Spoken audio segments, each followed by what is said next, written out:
Bonjour à tous et bienvenue sur la chaîne Jeux en carton. Aujourd'hui on se retrouve pour le dernier jeu édité par Funforge, un jeu expert intitulé Tindaya. Tindaya tient son nom du mont éponyme situé sur l'île Fuerteventura, donc une des îles Canaries, et s'appelle également Montaña Sagrada, autrement dit la montagne sacrée. Dans Tindaya, les joueurs incarnent des chefs de tribus imazighen qui vivent donc dans les îles Canaries et subissent régulièrement les assauts des conquistadors espagnols lors de raids esclavagistes au début du XVe siècle. Dans ce jeu, il s'agira donc de faire survivre notre tribu, donc de se défendre contre les conquistadors espagnols, tout en produisant des ressources en nombre pour pouvoir les offrir aux divinités Akoran et Monaïba, qui, s'ils ne sont pas satisfaits, vont déchaîner leur colère autour du mont Tindaya. Dans cette vidéo, je vais donc vous expliquer tout ce qu'il va falloir connaître pour pouvoir comprendre et jouer à Tindaya, donc ce jeu expert pour 1 à 4 joueurs. Je vais vous expliquer tout d'abord la mise en place qui est assez particulière, suivie des différentes phases de jeu, les actions que l'on va pouvoir réaliser. Il y aura un petit topo bref sur le mode solo puisque finalement il va se rapprocher grandement de ce qui se fait dans le mode multijoueur. J'évoquerai également le mode alliance qui est le mode coopératif et le mode compétitif, donc avec les petites différences qui seront associées à ces deux modes. Et à la fin, je vous donnerai donc mes impressions sur mes quelques parties réalisées jusque-là sur ce Tindaya. On voit ça tout de suite. Donc le voilà partiellement mis en place, ce Tindaya. Pourquoi partiellement? Parce qu'il va falloir que l'on voit pas mal de choses ensemble concernant cette mise en place. On n'est pas sur une mise en place entre guillemets simple, puisque déjà on est sur un plateau modulaire. Donc du coup, forcément, qu'est-ce que ça veut dire? Eh bien ça veut dire que vous allez pouvoir changer votre plateau au gré des parties, ce qui est plutôt appréciable. Donc qu'est-ce qu'il faut faire lorsque vous commencez une partie, avant de commencer une partie de Tindaya justement, vous allez devoir placer les 8 tuiles océan, donc ce sont ces tuiles qui sont, voilà, comme je vous disais, c'est un plateau modulaire, donc c'est modulable tout ça, donc du coup vous allez pouvoir le placer un petit peu comme vous le souhaitez. Moi, pour les besoins de la vidéo, j'ai fait quelque chose de relativement longiligne, de telle manière à ce que vous puissiez tout voir, tous les éléments de ce jeu. Vous placez les tuiles, la seule restriction que vous allez avoir, c'est que vous ne pouvez pas coller deux volcans ensemble si vous utilisez cette partie-là, ce côté-là des tuiles, donc les tuiles où les volcans et les fosses sont endormis. Si vous prenez l'autre côté, vous avez des volcans qui sont en éveil, et les fosses également. Au niveau du gameplay, ça change pas grand-chose, c'est juste que ça va être plus contraignant pour vous lors de votre partie, mais vous n'allez pas avoir d'effet supplémentaire. Par contre, lorsque vous placez... À partir du moment où vous souhaitez placer des tuiles, donc côté éveil, entre guillemets, si je peux l'appeler comme ça, il va falloir que vous le fassiez par paire, donc il y a 8 tuiles, à chaque fois que vous en voulez au moins une, vous êtes obligé d'en mettre 2, donc c'est 2 par 2, donc 2, 4, 6 ou 8 si vraiment vous voulez jouer à la dure.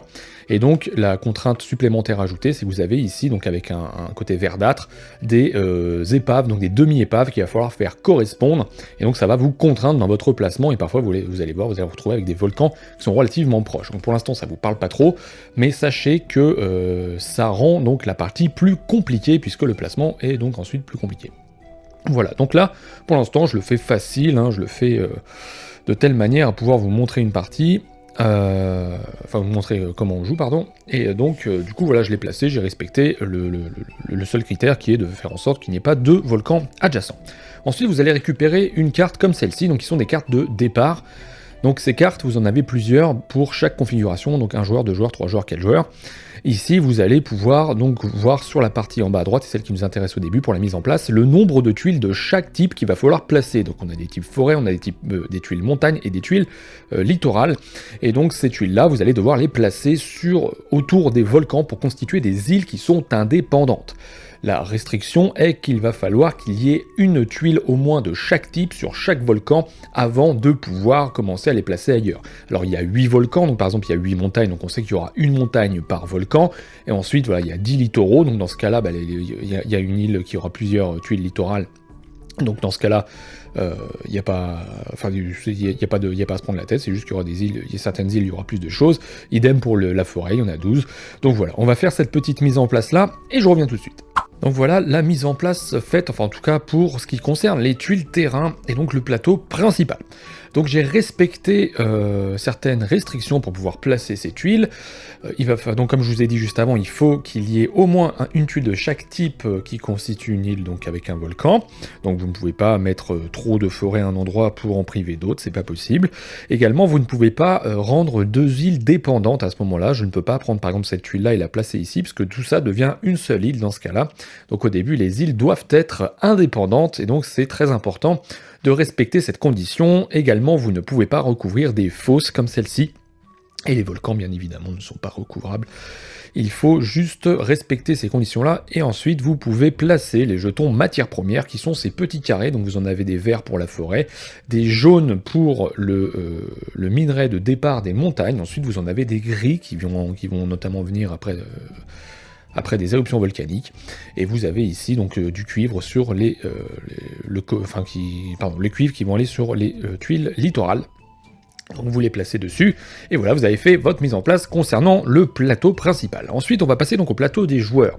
Ici, donc on voit que j'ai déjà fait ma mise en place, mais alors qu'est-ce qui nous intéresse? Eh bien, on prend cette carte de départ qu'on avait, donc on la retourne, et indiqué dessus, donc se trouve le joueur 1 et le joueur 2. Donc il y a bien le chiffre 1 et le chiffre 2. Vous déterminez comme vous le souhaitez qui est le premier, qui est le second joueur. Donc admettons que je sois le premier joueur, je ne représente pas le second joueur juste pour un souci de visibilité, parce que sinon je pense que j'y passerai la vie, mais donc c'est pas nécessaire de toute façon pour comprendre ce jeu. Donc j'ai pris le premier joueur, et le premier joueur, on me dit que je connais ces deux métiers, qui est le métier de la pêche et le métier d'élevage de cochons. Donc comme je connais ces deux métiers, donc ça correspond à ces symboles qu'on a sur le plateau, qui correspondent également aux bâtiments donc, qui sont sur le côté.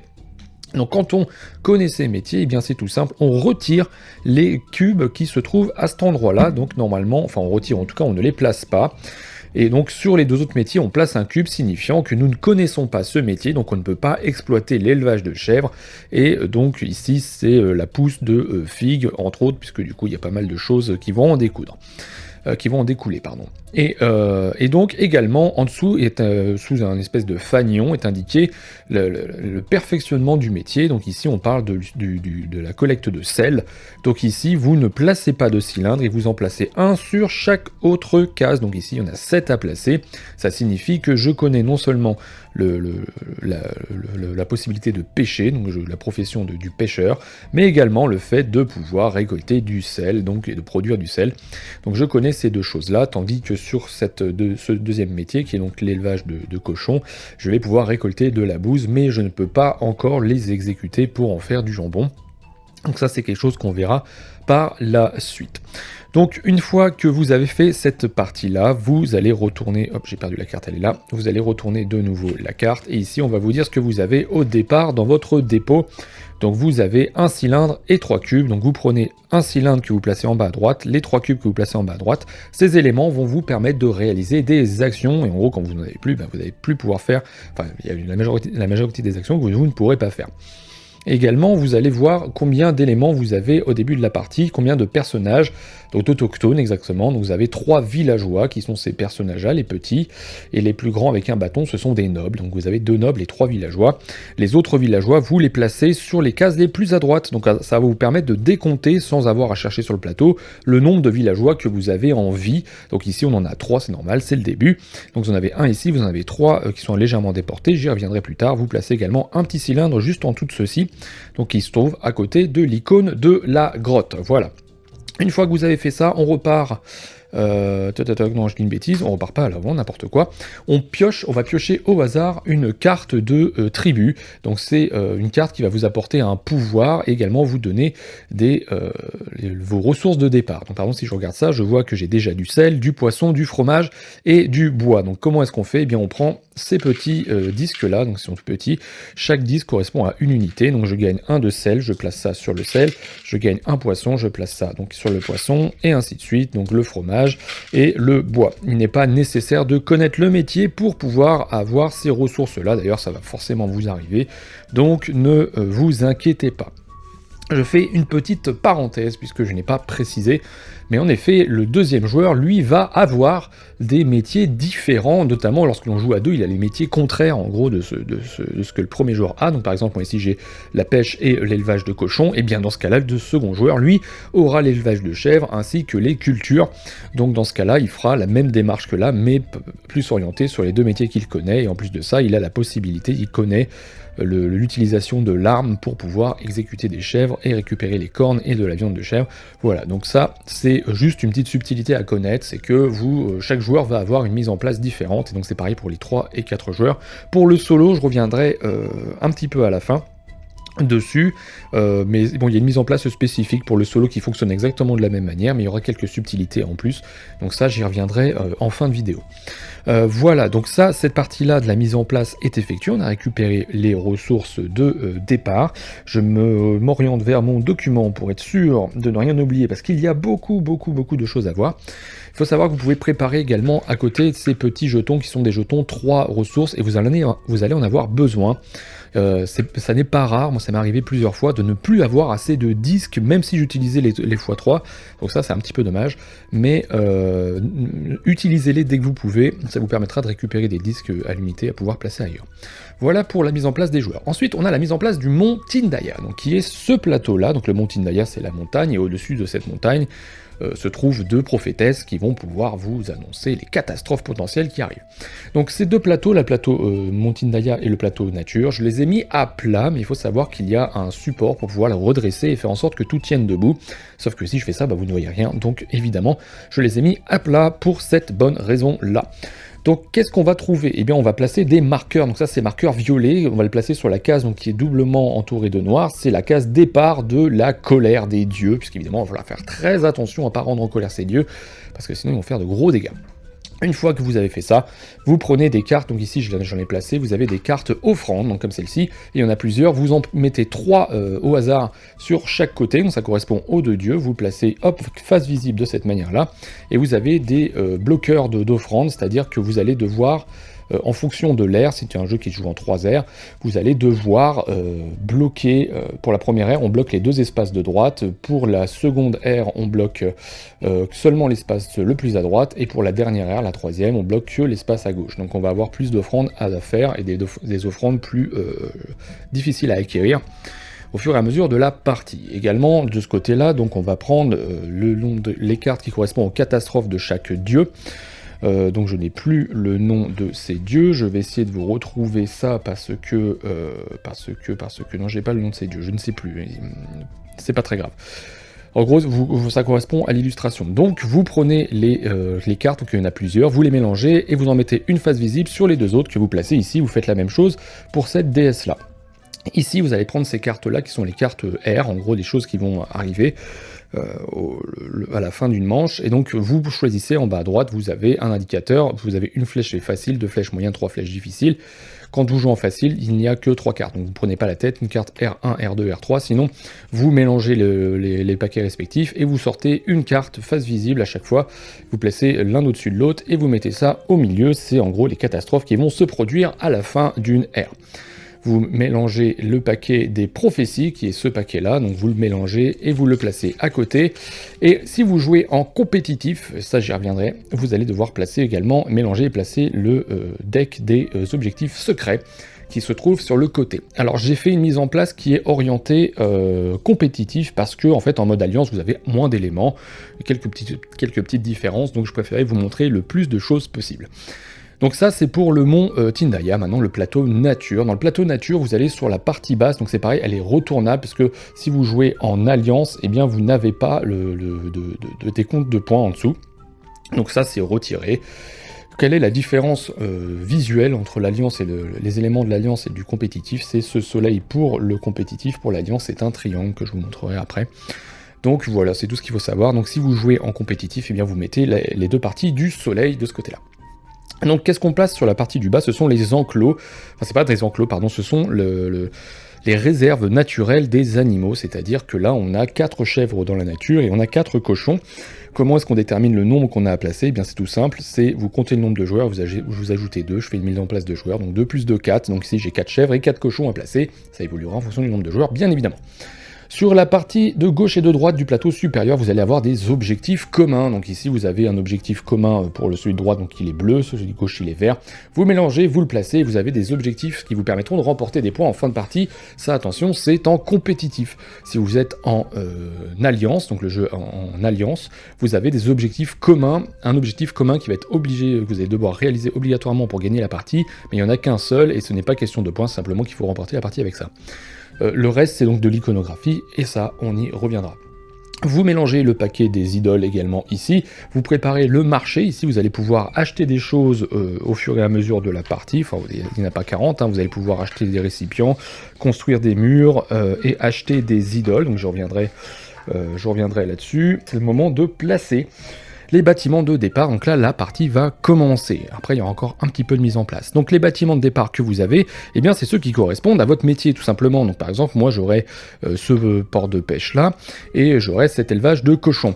Mon adversaire lui aurait donc les chèvres et les champs.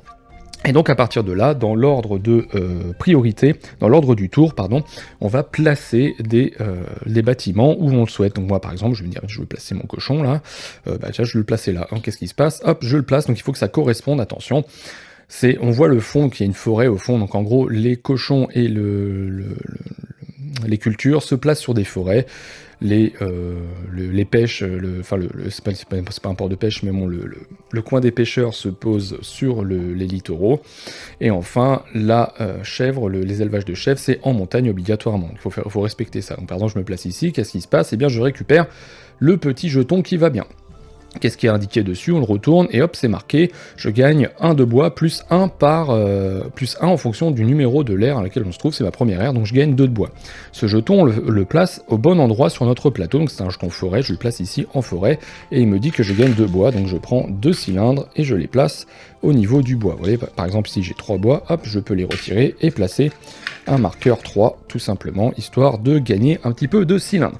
Mon adversaire, lui, qu'est-ce qu'il va faire? On va aller un petit peu plus vite. Hop, il va placer ça ici, il gagne autre chose. Moi, je vais placer cette partie-là. Donc, vous pouvez tout à fait les placer où vous le souhaitez autour du plateau. Vous n'êtes pas obligé de tout mettre au même endroit. Qu'est-ce que je gagne ici? Je gagne 3 cuivres. Très bien. Hop, je prends un 3 que je place ici. Et mon adversaire, lui, va placer ses champs, admettons, hop, par là, voilà. Très bien, une fois que vous avez fait ça, vous placez un noble, donc ce petit bonhomme avec le bâton, sur sur les 2 bâtiments que vous avez posés. Donc hop, 1, 2, mon adversaire, hop, on va prendre ces jetons, histoire qu'on voit, voilà, il va placer, donc je vais les mettre couchés, comme ça se verra beaucoup mieux. Donc on va les placer de cette manière-là, et ensuite vous répartissez les trois villageois que vous avez parmi ces différentes cultures, donc ces différents bâtiments, 1, 2 ici, et 1 là, et puis hop, on va faire ça pour mon adversaire également, on va dire tac, et tac, voilà, on va placer ça comme ça. Donc voilà, ça c'est fait, cette partie-là est faite, donc on a préparé la réserve, et ensuite on a des conquistadors qui vont arriver. Donc là on va prendre un dé, c'est juste pour la mise en place, vous lancez le dé, et vous allez avoir des conquistadors qui vont arriver. Donc on lance par exemple, admettons ici j'ai fait 7, donc 7, on cherche le volcan numéro 7, il est ici, les conquistadors vont arriver ici, et ils vont coloniser une des tuiles en suivant un ordre de priorité. Donc c'est d'abord la forêt, puis le littoral, puis la montagne. Donc les conquistadors vont arriver ici. On retire le jeton de ressources, on prend n'importe quel bâtiment et on le retourne. En gros, en dessous, il y a toujours un fort. Et ensuite, on place 2 conquistadors qui sont ces petits meeples gris. Et on les place dessus. Donc les conquistadors sont sur l'île du volcan numéro 7. Et voilà, on a fait la mise en place. Donc vous voyez, il y a beaucoup de choses à voir. Il y a beaucoup de choses à placer.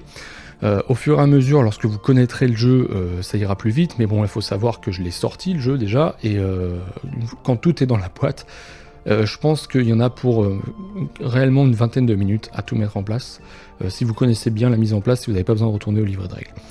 Donc ça, c'est quelque chose à savoir. Voilà, donc la mise en place, c'est fait. Maintenant, je vais vous expliquer le jeu, évidemment. Donc quel est le but dans Tindaya? Eh bien comme je vous ai dit, il va différer en fonction du type de partie que vous souhaitez jouer. Si vous êtes en alliance, le but va être de survivre aux conquistadors, donc en s'entraidant bien évidemment, et à accomplir donc un objectif secret tout en survivant, sachant qu'est-ce que ça veut dire survivre? Eh bien c'est qu'il faut que vous ayez au moins un noble et un villageois à la fin de la partie, ou à la fin d'une ère, il faut que vous en ayez au moins un de chaque, sinon vous êtes éliminé, vous avez perdu, tout le monde a perdu dans ce cas-là. Et il faut que vous respectiez, il faut que vous ayez toujours le contrôle de l'archipel, sinon si les conquistadors ont le contrôle, comment est-ce qu'ils ont le contrôle? Ben, c'est simplement question de nombre, s'ils sont en beaucoup plus grand nombre que vous, et bien dans ce cas-là, ils vont remporter le contrôle et vous aurez perdu de cette manière-là. Quand on joue en compétitif, le but est toujours de survivre aux conquistadors, ça c'est évident. Maintenant, il y a une notion d'élimination. Si jamais un joueur venait à perdre la totalité de ses villageois ou la totalité de ses nobles ou les deux, eh bien il serait éliminé à la fin d'une ère. Donc dans ce cas, l'autre n'aurait plus qu'à survivre tout seul. Mais l'idée, ça va être donc de survivre, et une fois que l'on a survécu, ça va être d'avoir remporté le plus grand nombre de points sur cette échelle-là. Donc il y a plusieurs manières de remporter des points dans une partie, notamment quand on va éliminer des conquistadors, quand on va accomplir des objectifs donc, qui sont indiqués là, on va avoir des objectifs secrets que l'on va pouvoir accomplir, sur lesquels on va pouvoir placer des jetons pour pouvoir obtenir ou perdre des points en fonction de la condition indiquée. Enfin, il y a pas mal de choses liées à ça. Il y a pas mal de manières de perdre des points, notamment si vous perdez des villageois qui meurent de faim, de froid, etc. Donc il y a beaucoup de choses à voir, je vous l'avais dit. Donc le but, on n'oublie pas, survivre, réussir une mission si on est en alliance, survivre et gagner au nombre de points si on est en compétitif. Voilà. Maintenant, on a une petite tête de jeu, donc elle était là, on a une petite tête de jeu qui va nous permettre de suivre les différentes séquences. Attention, cette tête de jeu est pratique lorsque l'on connaît bien le jeu. C'est un autre point noir que je souhaite souligner, c'est qu'il manque d'une véritable aide de jeu, notamment pour ce qui est des icônes, puisque lorsque vous allez prendre des cartes, notamment les cartes totem, les cartes idoles, pardon, il y a beaucoup de symboliques qui sont pas du tout intuitifs. Donc les retours aux règles vont être légion à ce moment-là. Mais c'est pas grave, on n'est pas là pour ça. Donc comment est-ce que ça se passe? Eh bien, vous allez jouer donc, comme je vous disais, 3 aires de jeu. À chaque ère, vous avez donc 4 phases. Une phase stratégie, une phase action et une phase fin d'ère. La phase stratégie, quelle est-elle? Eh bien, c'est celle qui va vous permettre de placer, entre guillemets, les éventuelles catastrophes qui vont se produire si les prophétesses vous font grâce de leur prophétie. Et pour ça, il va falloir donc faire des offrandes à la fin d'une ère, donc il va falloir mettre du combustible dans le feu de du mont Tindaya, donc un feu qu'elles ont placé en fait en haut du mont Tindaya, et c'est à l'intérieur de ce feu qu'elles vont pouvoir annoncer donc les prophéties. Et donc, si vous avez les prophéties, eh bien vous saurez ce qui va se produire et à quel endroit ça va se produire. Par contre, si vous n'avez pas ou partiellement offert du combustible, eh bien vous aurez soit pas du tout d'informations, soit une information partielle. Donc ça, j'y reviendrai. On va aussi, si la manche le dit, devoir piocher un objectif secret. Donc les joueurs vont piocher des objectifs secrets et placer des jetons de score dessus en fonction de l'accomplissement qui sera réalisé en fin de partie. Donc ça, c'est pour la partie stratégie. Ensuite, on a la phase d'action. Donc dans la phase d'action, on va consommer nos ressources, utiliser nos cubes d'action, etc. pour pouvoir donc réaliser des actions, bien évidemment. Donc on pourra se déplacer, on va pouvoir produire, on va pouvoir apprendre de nouveaux métiers, on va pouvoir construire des grottes, etc. Il y a pas mal de petites choses à faire. Une fois qu'on a fait notre phase d'action, une fois que tout le monde a passé, on va passer à la phase de la fin d'ère. Et donc c'est une phase d'entretien, mais pas une simple phase d'entretien, on enlève des cartes, on remélange, etc. Non, puisque c'est ici que les catastrophes vont se déclencher, que les animaux et les humains vont se reproduire, qu'on va apprendre le métier d'autres. Enfin bref, il y a beaucoup de choses à voir. Maintenant, rentrons en détail dans le jeu, donc dans ce Tindaya. Et on va commencer donc évidemment par la phase de stratégie. Donc la phase de stratégie, oui c'est ça, la phase stratégie, pardon. Donc on commence d'abord par les prophéties. Donc quand on a une prophétie, on va observer tout d'abord, quand on est dans la phase stratégie, on va observer tout d'abord la carte de l'ère en cours, donc qui est celle-ci, de Mont Tindaya, carte 1. On va chercher tout d'abord les navires de conquistadors. Donc les navires, là on voit qu'il n'y en a qu'un seul, il y en a un blanc, c'est une carte en facile, mais au fur et à mesure que vous allez avancer, notamment en facile, vous en allez avoir de plus en plus, et si vous jouez dans d'autres modes, vous pourrez en avoir plusieurs dès le début. Évidemment, j'ai tout fait tomber, c'est parfait. Donc le navire blanc, il est ici. Qu'est-ce que ça signifie? Ça signifie que donc il y a 3 dés à lancer, il y a un gris, un noir et un blanc. Vous lancez le dé blanc puisqu'il est affiché, et ça va vous dire où va se trouver ce conquistador. Donc on cherche la fosse, il est en mer, il n'est pas sur un volcan. La fosse numéro 5 est ici, donc on place, hop, je vais retirer le stand histoire que vous puissiez voir. Donc on place le navire de conquistador ici, donc on sait que les conquistadors vont arriver par ici, c'est les prophétesses qui nous l'ont dit. Elles vont arriver, les conquistadors vont arriver ici, et donc ils vont débarquer, ça je le verrai à la fin, ils vont débarquer sur l'île la plus proche, voilà. Donc ok pour les navires. Ensuite, on va avoir les deux prophétesses, donc Tamonante et Tibiabin.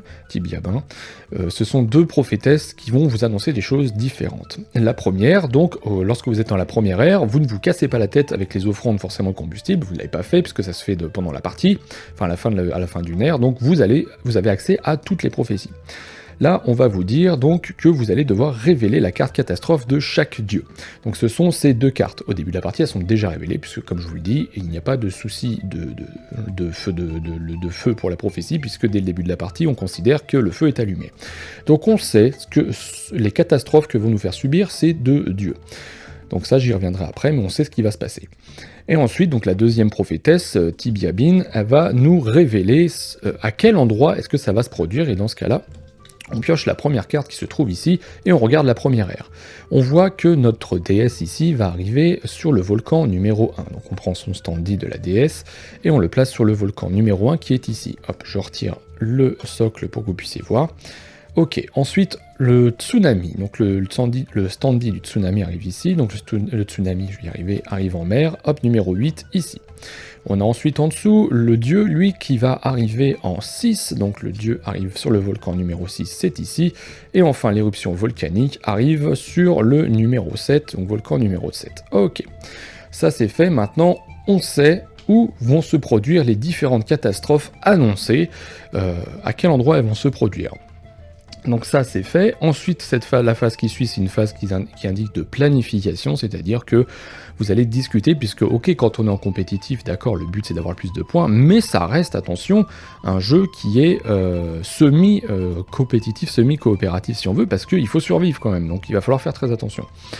Et ensuite, donc, si vous jouez exclusivement en compétitif, c'est-à-dire si vous jouez en alliance, vous ne faites pas cette partie-là, vous regardez en bas de la carte, ici on vous dit, ok, il y a ce petit symbole-là, ça veut dire qu'il faut piocher un objectif secret. Chaque joueur va devoir piocher 2 objectifs et donc en conserver un. Donc c'est secret, évidemment, on le met face cachée. Ici, donc c'est celui qui aura le moins de chèvres à la fin de la partie. Ici, c'est celui qui contrôlera le plus de champs. Vous prenez, par exemple, en même temps que je souhaite mettre ça, donc on le met face cachée, attention, hein, et vous prenez un jeton donc, qui se trouve ici et vous le placez dessus. Et ça signifiera... Ça indiquera en gros le nombre de points qui sera remporté par le joueur qui satisfera la condition. Donc par exemple ici, celui qui aura le moins de chèvres à la fin de la partie remportera 2 points, mais ça évidemment votre adversaire ne le connaît pas, donc hop, on le place ici, vous le savez. Voilà ce qu'il fallait voir pour la phase de stratégie. Maintenant on passe à la phase d'action. Donc la phase d'action, dans la phase d'action, en réalité, vous avez 4 actions payantes que vous allez pouvoir réaliser avec des cubes, donc ces fameux cubes-là, et vous avez des actions qui n'en nécessitent pas. Déjà, il faut savoir qu'à chaque tour, vous allez pouvoir réaliser 2 actions. Donc vous allez pouvoir consommer, en gros, si on veut schématiser, vous allez pouvoir consommer 2 cubes, ou un cylindre et un cube, ou alors une action qui ne nécessite pas de cube, et une autre qui nécessite un cube, etc. Vous avez compris. La différence entre les cylindres et les cubes, c'est qu'un cube permet de faire une action simple. Le cylindre vous permet de faire cette action 2 fois. Sauf que le cylindre, une fois que vous l'avez consommé, vous ne le retrouverez plus jamais, il sera retiré de la partie. Voilà ce qu'il faut savoir. Donc au début de la partie, au début de votre tour, vous allez devoir choisir quelle action vous souhaitez faire. Donc si vous souhaitez produire, on va faire l'action de produire. Par exemple ici, donc, on a une main indiquée, et ici on a une tête avec un arbre qui pousse à l'intérieur. Ça, cette petite main signifie production. Donc par exemple, je me retrouve ici, hop, je pose mon cube, on me dit que je peux produire donc sur cette colonne-là. Évidemment, on peut produire que des métiers, que des ressources, des métiers que l'on connaît. Donc ici, je pourrais produire du poisson et du sel. Donc on me dit le poisson, ok, qu'est-ce qui est marqué au-dessus? Il y a marqué que je produis autant de poissons que de villageois qui occupent donc le métier concerné. Donc ici j'ai 2 villageois, je produis donc 2 poissons. Donc hop, je prends 2 disques, je le place ici. En dessous, il est indiqué que pour le sel, on va produire une ressource par bâtiment de pêche que l'on a, donc on en a un seul, hop, donc je produis 1 de sel, et terminé, on a fait notre action de production. Attention, le cube reste en place jusqu'à la fin d'une ère, et on n'a pas le droit de mettre 2 cubes à cet endroit-là, donc vous ne pourrez plus produire à cet endroit-là. On a ensuite l'action qui est l'action de développement du métier, donc là, vous allez pouvoir apprendre le niveau du métier suivant, donc celui qui est directement en dessous, de haut en bas. Donc ici, par exemple, je vais pouvoir apprendre le fait de trucider mes cochons pour pouvoir en faire de la viande. Donc pour ça, il faut que je consomme et du bois et du silex. Donc là, admettons que j'ai du silex. Donc il faut que je consomme du bois et du silex. Donc là, j'en ai 3, hop, j'en dépense un, donc j'en remets 2. Et hop, je dépense ça, et je peux donc retirer le cylindre et le placer dans ma réserve directement, je pourrais l'utiliser immédiatement. À partir de maintenant, je peux tuer des cochons pour pouvoir récupérer du jambon, voilà. Donc voilà comment ça marche le développement. Ensuite, on a l'action, donc une action qui est assez simple, qui est l'action de construire une grotte. Donc l'action de construire une grotte, elle se trouve ici, vous allez devoir mettre votre cube dessus. La grotte, vous allez en construire une seule par partie. Quel est l'intérêt? Eh bien, ça va vous permettre d'héberger plus de villageois lors de la fin des ères. Au début, vous pouvez en avoir 4 qui vont survivre dans une seule grotte, mais si vous en produisez plus, s'ils se reproduisent et que vous en avez plus, eh bien dans ce cas-là, il va vous falloir une grotte supplémentaire pour pouvoir les accueillir, sinon ils mourront de froid. Pour ça, ça coûte 1 de bois, 1 de cuivre et 1 de pierre. Vous dépensez tout et vous récupérez le cylindre que vous placez ici. Et à partir de maintenant, jusqu'à la fin de la partie, vous aurez une grotte supplémentaire et vous n'aurez plus de restrictions de logement pour ces villageois. Et la dernière, donc, qui n'est pas des moindres, c'est la dernière action payante, tout du moins, c'est le déplacement. Le déplacement va vous permettre donc de déplacer, bien évidemment, vos villageois et nobles. Donc comment est-ce que fonctionne un déplacement? Eh bien c'est pas compliqué. Lorsque vous placez un cube, vous avez le droit à 3 déplacements. Un déplacement correspond à un déplacement de un ou de plusieurs, d'un ou un groupe d'ennemis, donc un villageois ou un noble ou un groupe de personnages, d'une case. Donc je peux prendre tout ça et me déplacer comme ça, et ça me fait un déplacement. Donc si j'en ai 3 à faire, en gros je peux faire 1, donc je me déplace ici, puis ensuite lui je préfère le laisser là, je fais 2, et puis ensuite je peux faire 3. Voilà, là j'ai fait 3 déplacements, très bien. Donc vous avez également la possibilité de traverser donc les étendues d'eau, et pour ça, rien de plus simple, il va simplement falloir avoir un radeau pour traverser, et donc il n'y a que les nobles qui peuvent les piloter. Donc si vous souhaitez traverser, eh bien un point de déplacement vous permettra de construire un radeau et de traverser l'océan. Donc par exemple ici, moi je veux aller en face là-bas, eh bien il va falloir que je consomme 1 de bois pour fabriquer un radeau, donc je place mon radeau sur la case que je souhaite, et ensuite je traverse en ligne droite, on n'a pas le droit de faire du zigzag, c'est vraiment une ligne droite, tac, et ensuite je débarque où je veux, par exemple je veux débarquer ici, et ça compte pour un déplacement, et ensuite vous pouvez poursuivre s'il vous reste des points de déplacement à dépenser. Voilà ce qu'il faut savoir sur le déplacement. Une fois que vous avez fait votre déplacement, tous les personnages qui se sont déplacés vont pouvoir réaliser des actions facultatives, et donc il y en a 6. Tous les personnages peuvent ramasser une ressource comme celle-ci, et donc, comme au début de la partie, récupérer des ressources pour pouvoir les utiliser plus tard. Vous allez pouvoir également faire du troc à raison de 1 contre 1 avec un autre joueur, donc vous pouvez échanger 1 contre 1, on n'a pas le droit de donner, on est obligé d'échanger. Ensuite, et seuls les nobles peuvent le faire, ils vont pouvoir combattre des conquistadors, donc ça j'y reviendrai après. On va pouvoir effectuer des offrandes, donc là, très important, lorsque l'on se trouve sur un volcan, lorsqu'un noble se trouve sur un volcan, on va pouvoir faire des offrandes en fonction de ce qui est demandé sur le mont Tindaya. Par exemple, ici on me demande du poisson, on me demande du blé, on me demande du cochon et encore du poisson, donc chaque dieu a ses propres requêtes. Il faut savoir qu'il faut donner une unité de chaque par joueur, donc dans la partie, donc ici il faudra 2 poissons, 2 blés, 2 poissons de nouveau et 2 cochons. Donc quand on arrive ici, pour pouvoir faire des offrandes, eh bien, il suffit de prendre dans sa réserve et de le placer. Par exemple, si moi j'ai 2 poissons, hop, tiens, je peux donner ces 2 poissons là, et puis bah j'ai du blé, j'en ai pas, je peux pas en donner, des cochons, est-ce que j'en ai des cochons? On va dire que j'avais 2 cochons, donc je les prends, je les consomme, et à la place je mets donc des petits jetons comme ça.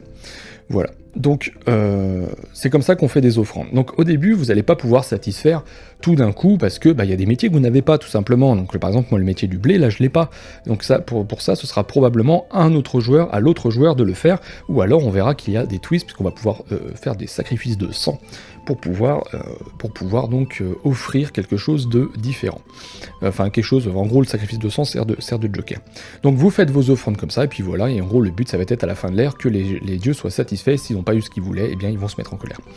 Voilà, donc si un noble termine, je poursuis avec les actions facultatives, si un noble termine sur une tuile vierge, eh bien il va pouvoir construire gratuitement un bâtiment correspondant donc au lieu où il se trouve, à condition de connaître le métier, bien évidemment.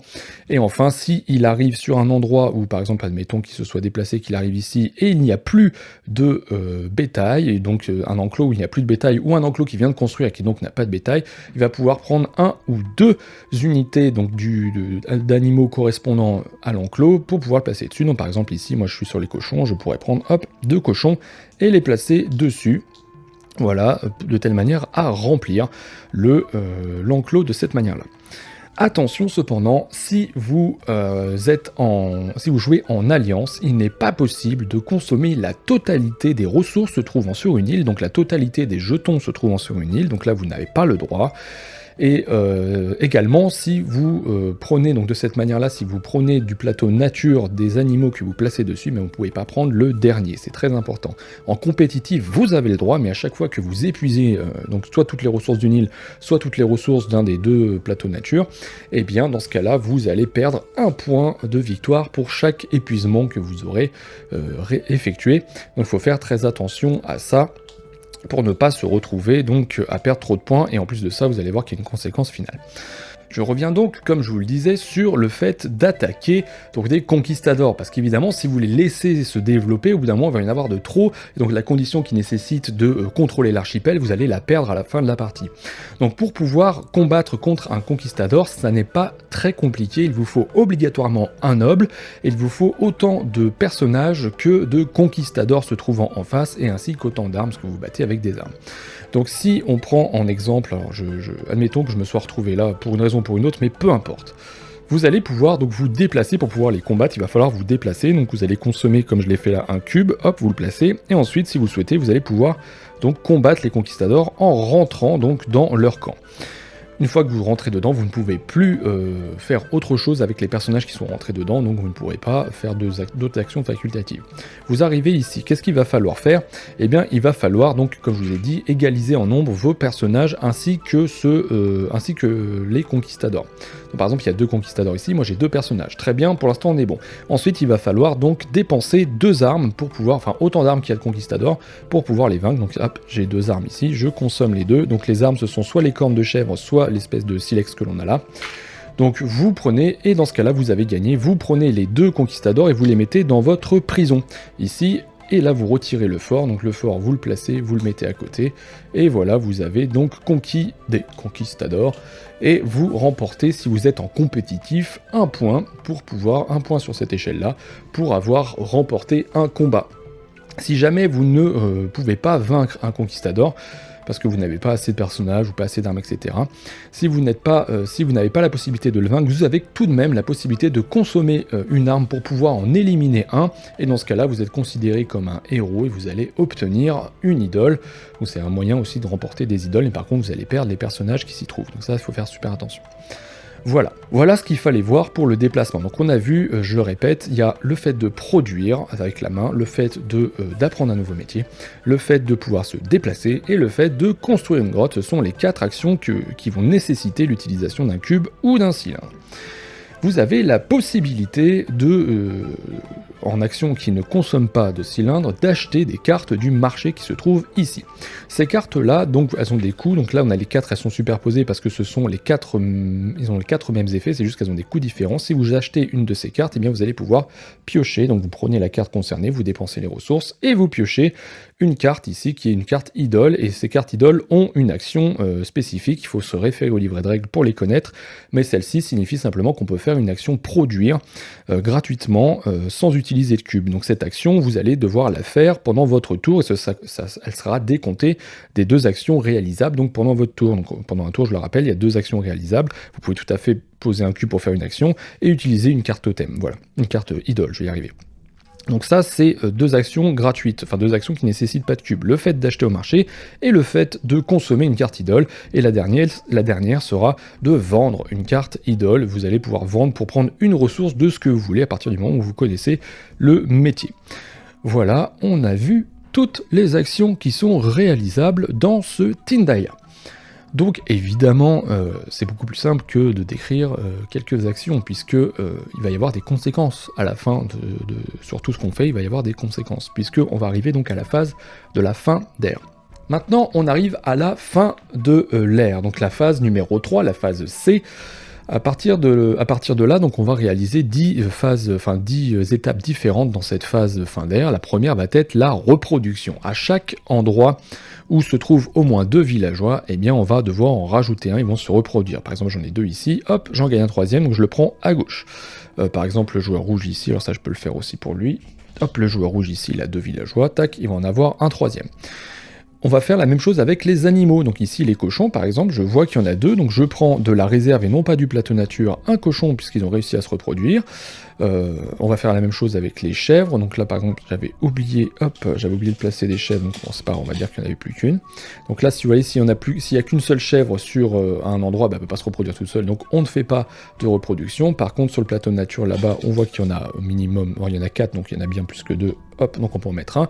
Par contre, le cochon ici, il est tout seul, parce qu'on a été un petit peu, comment dire, on a été un petit peu généreux dans notre exécution, dans notre prise de cochon sur le plateau. Et bien dans ce cas-là, ce cochon ne peut plus se reproduire, donc le plateau nature, pour l'instant, ne va pas évoluer, puisqu'ils sont plus assez pour pouvoir se reproduire, et donc ça, faut faire aussi super attention. Ensuite, il va falloir nourrir tous les villageois qui sont présents sur le plateau. Donc par exemple ici, moi j'ai 4 villageois, donc il va falloir que je consomme 4 de nourriture. Sur votre plateau sont indiqués des petits cœurs en haut à droite des ressources consommables, et à l'intérieur de ces cœurs, vous allez avoir un chiffre qui va correspondre au nombre de villageois que vous allez pouvoir nourrir. Donc par exemple ici, avec un poisson je peux nourrir un villageois, donc ok, je le consomme. Avec un fromage je peux en nourrir 2, ok, je le consomme. Bon, maintenant je n'ai plus assez, alors que j'ai 4 villageois, bah, qu'est-ce qui se passe? Il se passe que l'un de mes villageois va mourir, hop, je le prends et je le repose donc sur mon plateau. Mais attention, parce que lorsque un villageois meurt de cette manière, eh bien notre déesse n'est pas contente, et hop, on va augmenter donc de 1 sa colère, et donc ça va élargir le rayon d'action de la catastrophe qu'elle va nous faire subir. Voilà pour cette partie-là. Ensuite, donc chaque joueur va faire ça bien évidemment. Et ensuite, une fois qu'on a nourri tout le monde, il va falloir vérifier lesquelles de nos denrées vont pourrir, puisque oui, vous avez des denrées qui sont périssables. Donc en haut à gauche, ici, donc là vous avez le poisson, le lait, les figues, vous avez le jambon, vous avez la côte de chèvre, tout ça c'est périssable, donc si vous en avez, il va falloir les placer donc dans la partie déchets du plateau nature, et si vous en avez au moins autant que c'est plus que le nombre de joueurs, et bien dans ce cas-là, vous allez faire subir la colère de l'un des dieux, et donc il faut faire super attention également à cette partie-là. Vous vérifiez également si vous avez assez de grottes, si vous avez construit la grotte, si jamais vous avez plus de 4 villageois. Si vous n'avez plus de 4 villageois et que la grotte n'est pas construite, eh bien les villageois en surplus vont mourir de froid, et on va mettre en colère le dieu également. Il va falloir vérifier ici les offrandes donc, qui ont été faites. Si vous avez réussi à offrir tout ce qu'il fallait, eh bien chaque dieu, donc ici c'est pour le dieu, ici c'est pour la déesse, si ici vous avez réussi à faire les offrandes nécessaires, eh bien hop, la colère va descendre, ici aussi, si c'est pas le cas, ça va remonter. Donc ça élargira ou réduira le champ d'action des catastrophes, évidemment. Et si vous jouez en compétitif, le joueur qui aura réussi à plus satisfaire le dieu, donc ici, si j'ai plus de disques que mon adversaire, eh bien j'obtiendrai 2 points, mon adversaire 1. Et en cas d'égalité, eh bien ce sera 2 points pour chacun. Et ensuite, donc une fois que vous avez fait ça, vous allez réaliser toutes les catastrophes qui sont indiquées ici. Donc comment est-ce que ça se passe? Eh bien là, si on regarde de gauche à droite, on voit que notre déesse donc n'est pas va accomplir donc sa catastrophe. En gros ici c'est la tempête tropicale, donc on regarde cette carte, qu'est-ce qu'elle nous dit? Elle nous dit que dans son rayon d'action, tous les ports de pêche vont être détruits et toutes les ressources liées aux littoraux vont être détruits. Donc où est-ce qu'elle se trouve? Elle est ici. On regarde son périmètre d'action est lié à sa colère, à la couleur de sa colère. Il y a jaune, orange, rouge, et ça donc c'est perdu. Donc lorsque l'on est en orange, comme c'est le cas là, enfin on va faire dans l'ordre, lorsque l'on est en jaune, ça va toucher tous les hexagones qui se trouvent autour d'elle. Lorsque l'on est en orange, ça va être un rayon de 2 hexagones, et en rouge, un rayon de 3 hexagones. Donc là on est en orange, donc ça va toucher cette partie-là et cette partie-là. On regarde toutes les îles qui se trouvent dans ces hexagones, et toutes les îles, l'intégralité des îles qui ont au moins un hexagone dans ce périmètre-là, vont subir donc la colère de cette déesse. Donc ici, on regarde, on a cette partie-là et cette partie-là, donc ça touche seulement cette île-là, et bien hop, on perd le corail qui se trouve là, et on le défausse, et ensuite vous pouvez retirer le stand-up, parce qu'il va falloir le replacer à l'ère prochaine. Ensuite, qu'est-ce qu'on a? On poursuit le tsunami. Donc le tsunami est intrinsèquement lié à la déesse, tandis que le volcan est intrinsèquement lié au dieu. Donc le tsunami, on vérifie la colère de la déesse, il est orange, donc qu'est-ce qui se passe? On regarde un rayon de 2 hexagones, donc là, il se passe rien. Là, attention, il se passe quelque chose. Ici, on ne considère pas une île en entier, mais on considère seulement les hexagones quand il s'agit des volcans et des tsunamis. Donc ici, on sait qu'il y a un tsunami qui va toucher cette partie-là. Et bien c'est très simple, tout ce qui se trouve dessus, hop, est détruit. Et donc ça redevient de l'eau, et donc votre plateau va évoluer de cette manière-là. 2, 3, 4, et hop, hop, hop, hop, hop. Donc voilà. Donc ça, on le retire. Les tuiles, on les retire également, et donc tout ce qui était dessus est détruit, bien évidemment. Ensuite, les conquistadors vont débarquer. Donc les conquistadors, ils se trouvent ici, ils vont aller vers l'île la plus proche. S'il y a plusieurs choix, comme c'est le cas ici, ils vont envahir là où il y a des bâtiments, et donc ça va se trouver ici. Ils vont envahir tous les bâtiments qui ont été construits, donc tous ces disques-là qui ont été construits sur cette île. Donc là, par exemple, il va arriver ici. On va avoir donc 2 conquistadors qui vont débarquer, et donc il va falloir que le joueur qui est attaqué défende s'il le peut, donc de la même manière qu'une attaque classique. Donc s'il arrive à défendre, eh bien les conquistadors sont retirés. Par contre, s'il n'arrive pas à défendre, eh bien dans ce cas-là, tous les personnages qui se trouvent sont morts, et vous allez devoir placer donc des conquistadors avec un fort, pardon. Donc placer les 2 conquistadors avec un fort. C'est les mêmes règles de combat que ce que vous faites lorsque vous essayez d'en retirer pendant votre tour. Et enfin, là, on voit par exemple qu'il y a la colère donc, du dieu qui, lui, sa colère là, donc c'est des choses qui ont été tirées au hasard. Ça va être des animaux qui vont manger donc les chèvres et les cochons. Donc où est-ce qu'il se trouve? Lui, il se trouve, je l'ai perdu, il est là. Donc son rayon d'action orange, donc c'est deux cases autour de lui. Donc là, 1, 2, 3, 4, donc ça va toucher uniquement cette île-là. Il va manger toutes les chèvres se trouvant là, et il va réduire de 2 il va diviser par 2 les réserves de chaque endroit. Donc ici, il y en a 5, on arrondit à l'inférieur. Donc 5, 2,5 divisé par 2, hop, on retire, et ici, donc là, il y a un seul cochon, divisé par 2, arrondi à l'inférieur, ça fait 0, donc on le retire pas. Voilà, donc on a réalisé cette partie-là. Ici, vous avez vu qu'il n'y a pas les volcans, puisqu'il n'y a pas forcément toutes les catastrophes à chaque endroit. Si par contre, il y a le volcan, ça fonctionne comme le tsunami, tous les hexagones concernés autour, eux, sont par contre retirés. Donc par exemple, admettons que le volcan ait été déclenché. Ici, si on est sur la colère orange, qui est la colère actuelle, et bien dans ce cas-là, on va venir remplacer tous les hexagones autour de ce volcan par des montagnes. Donc hop, on va placer tout ça de cette manière-là. Et donc le terrain va évoluer, puisque là on est sur un rayon de 2. Le terrain va donc évoluer de cette manière-là. Et dessus, il va falloir placer des nouvelles ressources, qui sont les ressources grises, qui sont des minéraux, en gros, liés à l'obsidienne. Donc que vous allez avoir avec la fonte... avec les coulées de lave, pardon. Donc voilà, par exemple, hop, je le fais très rapidement, histoire que vous puissiez voir. Mais donc voilà, en gros, ce que ça va provoquer, vous allez perdre tout ce qu'il y a autour, et en plus de ça, vous allez donc vous retrouver avec des montagnes un petit peu partout, et dessous, vous allez devoir placer donc toutes les ressources grises associées que vous allez pouvoir récupérer. Voilà, donc là on a fait la phase des catastrophes, va s'en suivre donc la phase où vous allez pouvoir apprendre le métier de vos adversaires, puisque, enfin adversaires ou alliés, si vous jouez en alliance, il suffira juste que vous ayez un noble qui est fini sur un bâtiment adverse. Donc si vous avez terminé avec un noble sur un bâtiment adverse, eh bien il va pouvoir apprendre le métier concerné s'il ne le connaît pas, bien évidemment, et à partir de là il va falloir vérifier donc si vous avez survécu, est-ce que vous avez assez de villageois, est-ce que vous avez encore des nobles, des villageois, est-ce que les 2 joueurs ont ça?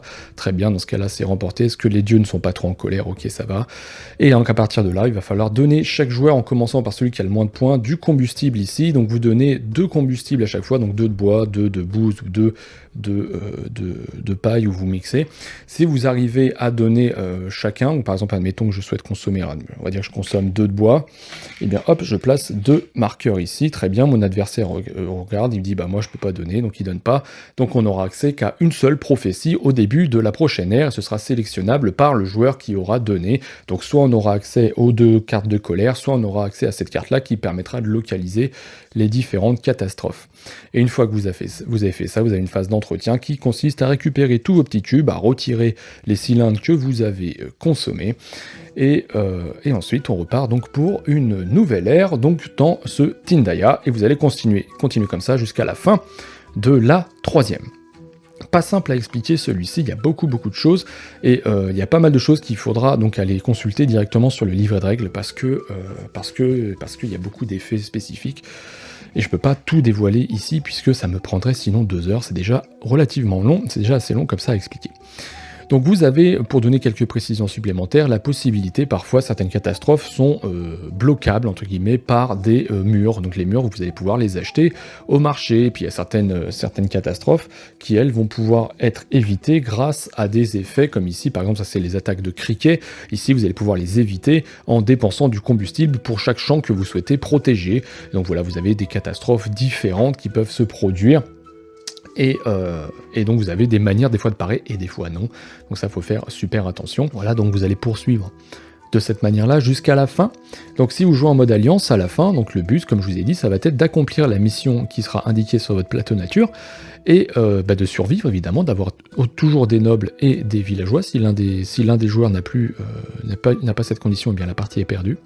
Et il va falloir vérifier si les conquistadors n'ont pas pris le contrôle de l'île, et bon, pour ça il va falloir additionner la totalité des pions des joueurs, donc en alliance, je parle, donc les villageois et les nobles, et vous allez, grâce à ce tableau, vérifier le maximum de conquistadors admis pour ne pas qu'ils contrôlent l'île. Donc par exemple ici, si on joue à 2, on voit que de 11 à 12 meeples, en gros on peut avoir un maximum de 8 conquistadors, sinon c'est perdu.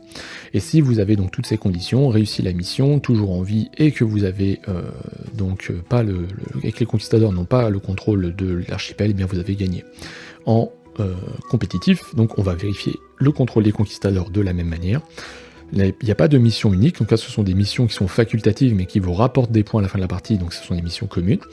Donc on va vérifier comme je vous dis, l'invasion des conquistadors, la survie. Donc là par contre si un joueur meurt, eh bien c'est juste qu'il sera éliminé de la partie, donc le but ce sera à l'hôte de survivre, et donc dans ce cas-là il aura gagné. Et à la fin, donc s'il y a plusieurs joueurs qui ont survécu, eh bien il faudra additionner tous les points, il faudra additionner les points supplémentaires, donc octroyés par les missions, par ces cartes objectifs secrets que vous avez là, et vous allez donc devoir additionner tout ça, et vérifier donc qui a le plus de points, et qui remporte la partie donc en compétitif. Donc déjà, si je reviens sur le mode solo, parce que j'avais dit je le ferais, et donc je vais le faire. Le mode solo ne change pas grand-chose par rapport à ce que vous connaissez là. Alors évidemment, vous ne jouez pas en compétitif, vous êtes tout seul. La seule chose que vous allez devoir savoir, c'est qu'il va y avoir des bâtiments neutres au début de la partie, mais il va rien se passer avec eux. Ils vont juste être là, histoire de créer des bâtiments, et vous pourrez apprendre de leur métier lors de la partie. Vous ne pouvez pas faire de troc avec eux, mais vous avez une notion de troc spécial, je sais plus, la dot en gros. Vous allez pouvoir payer un certain nombre de ressources, je crois que c'est 3 ressources, pour pouvoir en gros convertir l'un de leurs villageois en l'un des vôtres, donc avoir un villageois supplémentaire à ce moment-là. Donc ça peut être intéressant à savoir. Vous avez une carte spéciale, donc celle-ci c'est pas celle-ci, c'est une carte un joueur avec une mise en place spéciale, mais ça fonctionne de la même manière que lorsque vous jouez à plusieurs, donc il n'y a pas grand chose de plus à dire, si ce n'est que voilà, vous n'avez pas une notion de points, ici vous êtes là pour survivre face à votre adversaire, donc c'est vous qui faites toutes les offrandes, c'est vous qui faites tout, donc voilà, mais ça marche plutôt bien. Après c'est une approche différente, parce que comme vous devez faire toutes les offrandes, et bien forcément vous n'avez pas tous les métiers, donc il va falloir quand même jongler entre les sacrifices humains que vous allez faire pour avoir des jokers, le fait de produire en même temps vos propres ressources, enfin il y a pas mal de choses à prendre en compte qui vont être différentes, parce que vous ne pouvez pas compter sur quelqu'un d'autre. C'est tout ce qu'il y a à dire sur le mode solo, c'est quasiment identique, enfin c'est à 99% identique, il y a juste une carte qui est la carte Majos ici, qui est la carte de tribu, donc les cartes que vous piochez au début de la partie, celle-ci vous la retirez, vous ne pouvez pas l'utiliser lorsque vous jouez en solo, voilà, c'est tout. Et donc voilà tout ce qu'il fallait voir pour ce Tindaya, et des choses, il y en avait. Il faut savoir que c'est un jeu donc, que j'ai laissé sur ma table pendant quelques jours, puisque j'ai vraiment eu du mal à intégrer les règles tellement elles étaient touffues.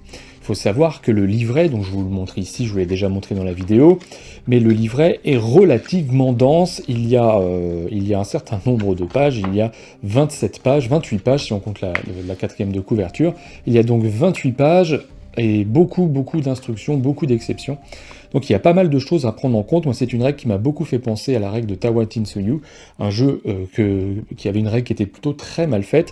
Ici c'est moins le cas, c'est même pas le cas en fait. Elle est plutôt bien organisée cette règle. Par contre c'est vrai qu'au premier abord, lorsque vous allez l'ouvrir, ça vous saute aux yeux, vous savez que vous allez passer un sacré moment à lire cette règle pour pouvoir la comprendre. Et en plus de ça, maintenant je peux vous le dire, il m'a fallu 3 ou 4 parties, réellement 4 parties, pour pouvoir lancer une partie bien fluide sans trop regarder les livrets de règles. On continue de le consulter parce que c'est un des points noirs, il n'y a pas d'aide de jeu associée, enfin d'aide de jeu véritable qui permettra de lire donc les différentes icônes. Vous avez une aide de jeu qui vous permet de suivre un petit peu les étapes, mais c'est vrai que toute cette partie iconographique que vous avez notamment sur les cartes idoles et sur les différentes cartes missions, eh bien vous ne l'avez pas à part, donc ça je vous suggérerais d'essayer de la trouver ou d'en faire une vous-même si vous avez le courage de le faire. Pour la poster sur Board Game Geek ou autre, donc vous pourrez trouver à mon avis des choses liées à ces aides de jeu qui sont manquantes donc dans cette boîte à mon sens. Voilà, donc un autre point qu'il faut évoquer, c'est, vous l'avez vu, la mise en place est assez conséquente. Il y a pas mal de choses à mettre en place. Donc on a évidemment le plateau modulaire, les différentes tuiles terrain que l'on va placer par-dessus. Chaque joueur va faire son petit plateau en fonction donc des métiers qu'il aura dès le départ et de ceux qu'il n'aura pas. Et vous voyez, donc il y a pas mal de choses à falloir placer, donc ces nouveaux bâtiments, placer les conquistadors. Votre boîte fermée, là, comme c'est le cas, boîte fermée, vous sortez le jeu, la mise en place, etc. Je pense sincèrement que vous en avez, enfin je l'ai compté un petit peu, mais bon, on s'interrompt, etc. Mais bon, vous en avez bien pour 15-20 minutes à mettre en place votre jeu avant de le lancer. Donc si c'est le jeu, si c'est votre jeu et que vous invitez du monde pour y jouer, je ne vous suggérerai trop de pouvoir le mettre en place d'abord, de d'abord faire le maximum de mise en place possible. De toute façon, tout est noté sur les cartes, quel joueur va avoir quoi, et ensuite chacun s'assied autour de la table, parce que sinon vous risquez de faire patienter tout le monde, et ça risque d'être un peu déstabilisant pour ceux qui n'ont pas trop l'habitude. Mais ceux qui n'ont pas trop l'habitude, eh bien, est-ce qu'ils jouent à Tindaya? Elle est là la question. Eh bien, je n'en suis vraiment pas sûr, parce que Tindaya, c'est vraiment un jeu expert, expert avec un grand E. Ici, on est sur un jeu qui est fait pour les personnes qui ont l'habitude de jouer à ce type de jeu. Il y a plusieurs types de mécaniques, il y a de la survie, comme on aurait pu le voir dans Spirit Island, qui d'ailleurs partage le même thème. On a du 4X, donc avec tous ces systèmes de déplacement, d'exploitation des terres, d'extermination des conquistadors. Donc c'est quand même un jeu qui est relativement riche, il y a beaucoup de cartes différentes, ça peut paraître déstabilisé quand on l'ouvre, par contre une fois qu'on a compris à quoi ça servait, eh bien on se rend rapidement compte de ce dont on a besoin et ce dont on n'a pas besoin, et finalement il y a une bonne partie du matériel, enfin notamment des cartes, qui va rester dans la boîte, et c'est tant mieux parce que ça évitera d'avoir une zone de jeu trop large qui est déjà relativement grande avec ce Tindaya. Si j'en reviens sur le livret de règles, donc je vais vous reparler des différentes erreurs donc, que j'ai trouvées à l'intérieur de ce livret. Il y a des erreurs donc simplement d'impression et des erreurs de traduction. Donc pour ce qui est des erreurs d'impression, on va rapidement s'en rendre compte. Par exemple, à un moment, il y a un mélange qui est fait entre les icônes minerais jaunes, qui sont les icônes minerais que vous placez sur les montagnes au départ, et les icônes grises, qui sont celles que vous placez sur les nouvelles montagnes formées par des volcans. Il y a des inversions sur ce genre de choses, donc c'est des choses assez classiques, malheureusement, qu'on retrouve dans certains livrets de règles. Par contre, vous avez des problèmes de traduction, et j'en ai trouvé un qui était assez pénible, finalement, si jamais vous ne vous savez pas, si jamais vous vous lancez dans la partie avec cette erreur de traduction-là, il y a quelque chose qui va coincer, notamment sur la partie donc des offrandes. Dans le livret de règles, il est indiqué que chaque joueur va devoir offrir une offrande, donc va devoir placer une offrande sur chacune des catégories, donc comme si c'était obligatoire. C'est pas du tout le cas. La vraie traduction, c'est que vous avez une offrande par joueur à offrir sur chaque catégorie, donc un joueur peut offrir 2 fois les mêmes offrandes, tandis qu'un autre offre 2 autres, etc. Donc ça, il faut bien avoir ça en tête. Évidemment, chaque joueur peut offrir les offrandes qu'il le souhaite, à condition de ne pas dépasser ce qui est demandé. Et donc pour en terminer avec le livret de règles et les règles en général, comme je vous le disais, c'est un jeu expert, et donc les règles sont difficiles à expliquer, mais vraiment difficiles. Pour le coup, j'ai un petit peu l'habitude de me prêter à l'exercice, et là, vraiment, il faut schématiser beaucoup ce que l'on fait, enfin, il faut vraiment schématiser, il faut vraiment découper vos explications de telle manière à ce que ce soit le plus fluide possible, parce qu'il y a tellement de petites choses à connaître que ça risque de perdre finalement votre audience. Donc ça, bon, c'est un petit peu le lot des jeux experts, donc c'est pas vraiment un point noir, mais clairement, si vous le prenez pour vous dire on va faire une petite après-midi tranquillou chez soi, non, ça ne marchera pas, clairement pas. Il faut vraiment se dire qu'on est sur de la gamme expert, et que donc il va falloir prendre le temps de faire des parties relativement longues si on a la règle à expliquer en amont. Maintenant, si on revient au jeu en lui-même, il y a pas mal de choses relativement originales dans ce Tindaya.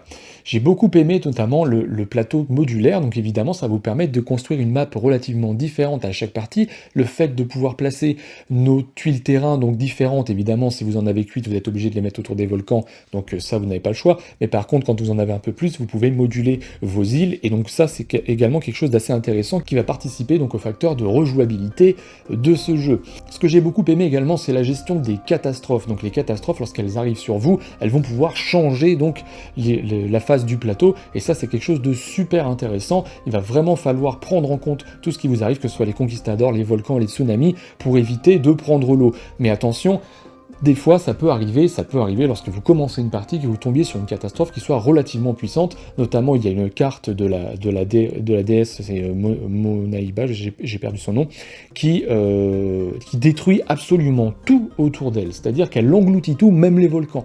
et ça m'est arrivé dans 2 parties de la piocher dès le début. Donc dès que vous l'avez dès le début celle-ci, vous savez que si en plus vous vous êtes mis en place à cet endroit-là, parce que vous faites la mise en place avant de savoir ce qui va arriver, eh bien vous savez qu'il va falloir que vous vous déplaciez puisque tout va être englouti, et ça peut paraître un petit peu frustrant pour celui qui aime bien un petit peu gérer son coin. Donc là, ça marchera pas clairement, il va vraiment falloir se mettre dans l'idée qu'une cata peut vous arriver d'un moment à un autre et qu'il va falloir donc relocaliser vos différents autochtones et vos différents bâtiments afin de pouvoir continuer à exploiter les ressources donc du mont Tindaya. Maintenant, je vous ai parlé donc du mode alliance et du mode compétitif. Clairement, ma préférence ira vers le mode compétitif. Si je dois jouer à Tindaya, j'y jouerai quasi exclusivement en compétitif. Pour quelle raison? Eh bien simplement parce que moi j'ai le sentiment que le mode alliance est un mode compétitif mais légèrement amoindri pour un petit peu satisfaire tout le monde, et moi c'est clairement pas ce que je préfère. Après, si vous préférez de la coop, eh bien dans ce cas-là c'est fait pour vous, c'est bien fait, c'est plutôt très bien fait, mais là c'est vraiment mon avis perso, je préfère jouer en compétition pour avoir justement ce petit frisson de la fin qui permet de voir si les joueurs ont réussi à, en plus de survivre et de gérer toutes les catastrophes, ont réussi à optimiser leur prise de points, que ce soit par les objectifs secrets, que ce soit par les différents objectifs, donc les objectifs communs qui sont affichés sur le plateau du mont, le plateau nature. Et donc tout ça, je trouve que ça apporte un dernier frisson qui est plutôt très intéressant et qui me manque donc dans cette partie Alliance. Par contre, si vous voulez faire découvrir le jeu, je vous conseillerais plus de commencer par le mode Alliance, qui donc vous évitera de vous prendre la tête avec les petits points à prendre à droite à gauche, pour pouvoir donc découvrir toutes les mécaniques que propose ce jeu. Voilà, sinon côté matériel, il nous manque clairement pour les plateaux joueurs des plateaux double couche, parce que vous avez vu, on place donc des petits cubes, on place des petits cylindres, et on place des personnages donc qui sont en attente de naître en gros dans de la phase de reproduction, et ça m'est très souvent arrivé, que ce soit à moi ou aux autres joueurs, de mettre un léger coup de coude et de faire tout valdinguer, et donc là c'est un petit peu pénible. C'est vrai que là le plateau double couche s'y prêterait super bien. Maintenant on sait que les plateaux double couche ce n'est pas le même coup, mais voilà, c'est clair que pour un jeu comme celui-ci, ça aurait été plus que bienvenu. Également, le nombre de petits disques donc qui correspondent aux ressources nous ont manqué à certains moments de la partie, c'est-à-dire que si vous faites une ère où vous placez beaucoup d'offrandes notamment, eh bien vous allez pouvoir vous retrouver à court de disques, même si vous utilisez les multiplicateurs de 3. Donc dans ce cas-là, eh bien vous allez picorer un petit peu à droite à gauche des objets que vous pouvez, et vous essayez de vous rappeler combien vous avez mis d'offrandes et récupérer ce que vous avez mis sur les offrandes. Et ça, c'est vrai que c'est un petit peu dommage, il nous en manquait un petit peu, notamment sur les parties de joueurs où un joueur ou l'autre se retrouvait donc à faire pas mal d'offrandes, et donc on manquait de palais, et ça c'était un petit peu une réorganisation à avoir. Donc bon, c'est pas dramatique, mais c'est vrai que c'est un petit peu dommage de devoir aller piocher à droite à gauche pour avoir des palais différents, quoi. Et donc pour terminer, une fois que l'on a bien assimilé la règle, le jeu est relativement fluide. Alors c'est vraiment pas gagné, parce que clairement quand vous allez jouer les premières parties, vous allez un petit peu ramer pour pouvoir tout assimiler, mais une fois que vous n'avez quasiment plus besoin du livret de règles, eh bien ça file tout seul. Évidemment vous allez me dire, mais c'est plutôt très jouissif de voir cette évolution du plateau, de voir les tours s'enchaîner, les ressources être exploitées et le terrain changer au fur et à mesure des catastrophes, et on se retrouve donc à respecter le temps qui est indiqué sur la boîte, qui est de 30 minutes par joueur. C'est bien ça, je vérifiais, qui est de 30 minutes par joueur, parce que ça va relativement vite, mine de rien, 3 heures. Si vous n'êtes pas avec des joueurs qui sont victimes d'analysis paralysis, vous allez très rapidement mettre fin à une ère, enfin très rapidement mettre fin à une ère. Évidemment, il va falloir une petite phase de réflexion pour savoir comment enchaîner les choses, mais très rapidement, vous allez vous rendre compte que ça peut aller assez vite, et donc la fluidité de jeu va permettre de réaliser des parties relativement courtes, en tout cas pour ce qui est d'un jeu expert, parce que oui, on est à 30 minutes par joueur, sur une partie de joueur, en effet, 1 heure, 1 heure et demie si vraiment on traîne un petit peu. Donc je trouve que c'est relativement raisonnable pour un jeu de ce calibre. Et donc voilà, c'est tout ce que j'avais à dire sur ce Tindaya, donc qui est un jeu que j'aime beaucoup, avec un thème qui est assez cool, des mécaniques plutôt très originales. Maintenant, il faut réussir à franchir le pas du livret de règles et de l'apprentissage des règles pour réellement en profiter.